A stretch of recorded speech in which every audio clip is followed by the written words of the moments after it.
নমস্কার বন্ধুরা, আপনারা দেখছেন রিপোর্টার বাংলা। বন্ধুরা, মানুষের নামে বদনাম করে বা মানুষের নামে মিথ্যা কথা বলে কিভাবে পাল্টে খেতে হয় যদি আপনাদের না জানা থাকে, তাহলে মমতা ব্যানার্জির এই ভিডিওটা আগে দেখুন এবং কিভাবে তিনি পাল্টি খেলেন সে ভিডিওটা আমি আপনাদের দিচ্ছি, দেখুন। মোদি চোর বিজেপি চোর, মোদি চোর বিজেপি চোর, মোদি চোর বিজেপি চোর, মোদি চোর বিজেপি চোর, সবাই সমান।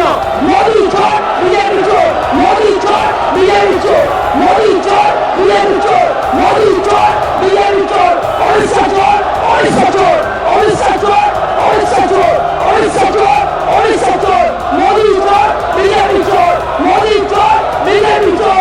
প্রথমেই তিনি বললেন যে মোদি চোর, অমিত শাহ চোর, বিজেপি চোর, মোদি চোর, অমিত শাহ চোর, বিজেপি চোর, এগুলো তিনি বললেন। তারপরে তিনি কিভাবে পাল্টি খেলেন সেই ভিডিওটা দেখুন। মোদি চোর আর বলবেন না, লোকে মোদি চোর শুনছে, মোদি চোর শুনছে, মোদিকে চোর বলবেন না প্লিজ, আমি আপনাদের রিকোয়েস্ট করছি, মোদি চোর আর বলবেন না। অনেকবার মোদি চোর বলেছেন, মোদি চোর আপনাদের মুখে বলার সময় পায় না, আমরা তাকে প্রাইম মিনিস্টার হিসেবে সম্মান দিই, তাই মোদি চোর বলি না, মোদি চোর বলি না আমরা। আপনারা মোদি চোর বলছেন, এটা মোদিজির কানে যাক, বিজেপি নেতাদের কানে যাক, আপনারা মোদি চোর বলছেন। ছি ছি ছি, shame on you, shame on you, আপনারা মোদি চোর বলছেন, নিজের প্রাইম মিনিস্টারকে চোর বলছেন, লজ্জা করে না? আপনারা করেন রাজনৈতিক দল। মোদি চোর, মোদি চোর কাকে বলছেন?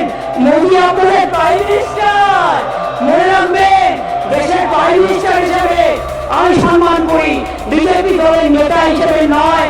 কাকে চোর বলছেন? চ্যারিটি বিগিনস অ্যাট হোম, নিজের নেতাকে চোর বলছেন, লজ্জা করে না? আমি মোদিকে বলবো দল থেকে তাড়িয়ে দেবে, দল থেকে, এই যারা আপনাকে চোর বলে তাদের দল থেকে তাড়িয়ে দিন এবং বিধানসভার সম্মান রক্ষা করুন। তো বন্ধুরা, আপনারা অবশ্যই ভিডিওটা দেখলেন, কিছু বলবেন আপনারা, কি বলবেন বলুন। রাজ্যের একজন মুখ্যমন্ত্রী বিধানসভার মধ্যে কিভাবে আচরণ করছে দেখে আপনাদের কি মনে হচ্ছে? আর এই হচ্ছে বিধানসভার ভেতরের কাহিনী। বিজেপির যারা বিধায়ক, আপনারা তো জানেন যে শুধুমাত্র সিপিএমের কোনো বিধায়ক এই মুহূর্তে নেই এবং জোট হিসেবে শুধু আইএসএফের নওশাদ সিদ্দিকী রয়েছেন। তো বাকি যারা রয়েছেন তৃণমূল এবং বিজেপি।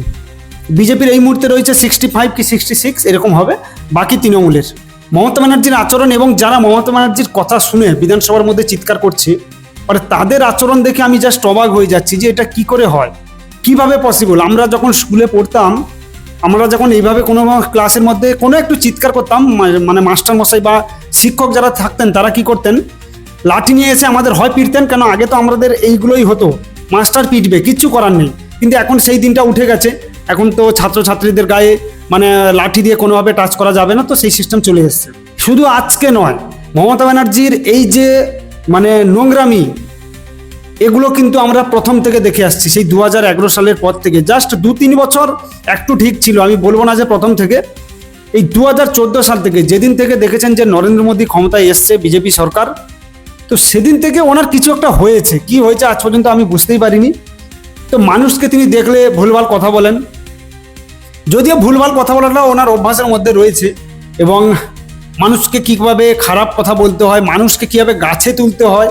এবং আপনারা তো লাস্ট দেখেছেন যে রাজ্যের যে চাকরি দুর্নীতি, মানে এত মানুষের চাকরি চলে গেছে, এবং সেটা নিয়ে কিন্তু ওনার কিন্তু কোনো একটু মাথা ব্যথা নেই। শুধু উনি সেন্টিমেন্ট হিসাবে বলেন যে আমাদের সরকার মানবিক সরকার। মানবিক তো কোনোভাবেই নয়। এতই যখন মানবিক দরদ দেখাচ্ছেন, তো যান না সুপ্রিম কোর্টে, যে আমার তো অযোগ্য আমি বের করে দিয়েছি, বাকি যোগ্য আমার এই লিস্ট আছে, দম আছে, যাক না। তার বেলা কিন্তু কিচ্ছু নেই। শুধু এই বিধানসভার মধ্যে উনি দেখে নিয়েছেন যে শুভেন্দু অধিকারী যতক্ষণ আছে, উনি কিন্তু শুধু উনি নন, ওনার দলের প্রত্যেকটা নেতা, সাংসদ, সে বিধায়ক যেই হোক না কেন, একটা নামেতেই তাদের ভয়, তার নাম হচ্ছে শুভেন্দু অধিকারী। আর কিচ্ছু না। আপনারা দেখবেন আজ মানে ভারতীয় রাজনীতির ইতিহাসে কোনো রাজ্যের কোনো শাসক দলের নেতারা যদি কোনো বিরোধী দলের একজন নেতাকে ভয় পায়, সেই দল মানে সেই রাজ্যের নাম হচ্ছে পশ্চিমবঙ্গ। বিজেপির কিন্তু এতজন আছে, 65 জন বিধায়ক রয়েছেন, 12 জন সাংসদ রয়েছেন, ভয় পায় শুধুমাত্র একজনকে, তার নাম হচ্ছে শুভেন্দু অধিকারী। আর সব থেকে বেশি যিনি ভয় পান তার নাম হচ্ছে অভিষেক ব্যানার্জি আর মমতা ব্যানার্জি। এই হচ্ছে বর্তমান পশ্চিমবঙ্গের পরিস্থিতি। এবং আপনারা আজকে অবশ্যই দেখেছেন যে বিধানসভার মধ্যে শঙ্কর ঘোষ, বিজেপির বিধায়ক, তাকে মানে সাসপেন্ড করার পর তাকে তুলে নিয়ে যায় তাদের যে কিছু মার্শাল বা তৃণমূলের যারা বাহিনী টাহিনী রয়েছে, এরকম কিছু হবে, তো নিয়ে যাওয়ার সময় তিনি পড়ে যান এবং গুরুতর আহত হন। মানে বিধানসভার মধ্যেও যে একটা গুন্ডামি ভাব রয়েছে তৃণমূলের, সেটা মানে এখন পরিষ্কারভাবে আমরা বুঝতে পারছি। তো এই হচ্ছে রাজ্যের কন্ডিশন, এবং ইনি হচ্ছেন রাজ্যের মুখ্যমন্ত্রী মমতা বন্দ্যোপাধ্যায়, যে কাউকে কিছু পরোয়া করে না এবং কোনো কিছু কাজও করে না। সেটাই হচ্ছে তিনি, সেটাই হচ্ছেন মমতা ব্যানার্জি। যাই হোক, যদি আপনাদের কিছু বলার থাকে আমি রিকোয়েস্ট করবো আপনাদের চ্যানেলটিকে তো অবশ্যই সাবস্ক্রাইব করে রাখবেন, সাথে যদি কিছু বলার থাকে অবশ্যই কমেন্ট করে বলবেন।